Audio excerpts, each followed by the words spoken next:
Dan saya menemukan data dan fakta, dan ini sudah ada di Timnas 01, bahwa pembagian bansos juga ada kaosnya juga, ada stikernya juga. Dan yang membagikan adalah aparat. Saya sebetulnya agak kaget yang disampaikan oleh Bang Deddy. Loh, kita nggak pernah ngobrol sebelumnya, tapi apa yang disampaikan oleh Bang Deddy, kok ada kesamaan dengan di dapil saya.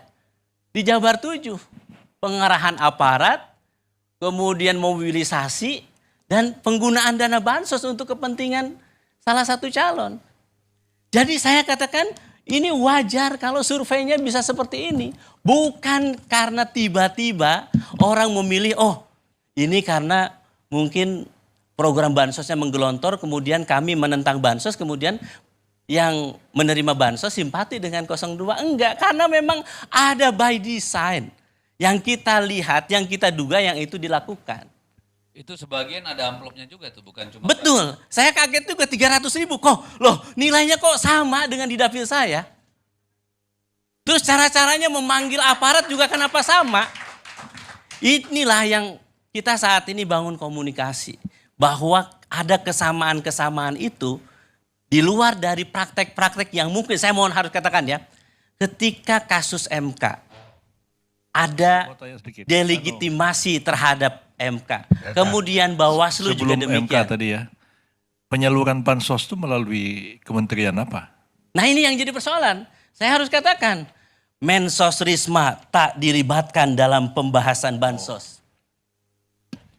Itu Prof. Yusril, saya sudah menyiapkan jawaban-jawaban dari 02. Karena saya diskusi tentang ini itu sudah panjang. Di berbagai TV. Jadi El Nino saya tahu jawabannya, terus kemudian COVID, termasuk juga semua penyelenggaranya itu saya sudah tahu jawabannya. Saya tambahin sedikit, itu juga kita harus pertanyakan, karena menurut data yang ada di Kemensos, itu kalau saya tidak salah 18 sampai 20 juta penerima. Tapi yang sekarang itu penerima hampir 50 juta orang.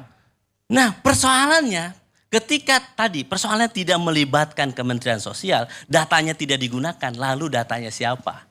Ini juga yang terjadi apa? Orang yang kaya raya, barusan saya sebelum datang ke sini, saya telepon kawan saya.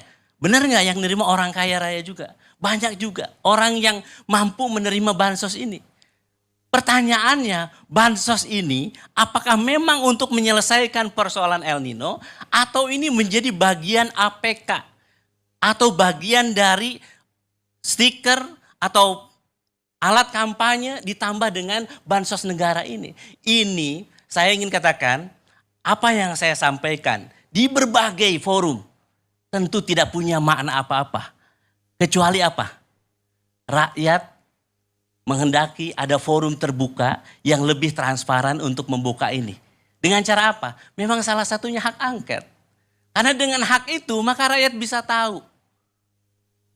Jawaban-jawaban, kekhawatiran itu. Benar nggak bansos ini dipolitisasi? Benar nggak aparat ini dimobilisasi untuk memilih 02? Benar tidak? Saat ini ketika KPU membiarkan cawapresnya menjadi Gibran tanpa ada PKPU, bisa dibenarkan atau tidak? Jadi sebetulnya banyak pertanyaan-pertanyaan publik yang saat ini ditanyakan dan seharusnya memang ini bisa dijawab. Dan kita mengatakan, Bang Karni, saya sebagai generasi muda ya yang berada di PKS selalu mengkhawatirkan ini. Kami ini jarang sekali anak dari seorang pejabat ini, pejabat itu. Kami ini proses kaderisasinya berjenjang dari bawah. Tidak ada anak pejabat dan sebagainya. Sehingga ketika melihat fenomena ini, kami khawatir. Virus nepotisme yang digunakan ini menjalar dari pusat sampai ke bawah. Sehingga yang kita harapkan adalah ayo kita buka. Supaya apa? Pemilunya kredibel. Pilpresnya nanti presiden kita bukan presiden dengan dasar kecurangan. Tetapi presiden yang betul-betul menang karena memang tidak menggunakan cara-cara yang curang.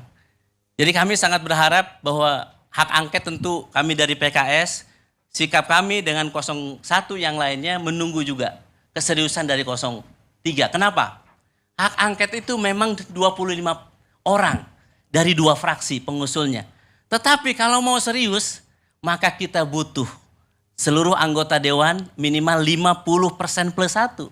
untuk menyetujui di paripurna hak angket ini diputuskan, disetujui. Setelah itu baru dibuatkan pansus. Pansus bekerja, setelah itu nanti paripurna. Bagaimana hasilnya? Tentu saya kira. Apakah ini nanti ke depan siapa nanti yang akan dipanggil? Saya kira banyak. Kalau misalnya tentang politisasi hukum, siapa yang mungkin dipanggil? Kita tanya misalnya DKPP, KPU, kenapa meloloskan seorang Gibran ketika PKPU-nya belum siap? Misalnya politisasi bansos, kita tanyakan, kenapa Bu Risma? Saya tanya, saya cari data Bu Risma komentar tentang bansos itu sangat hemat. Ini luar biasa.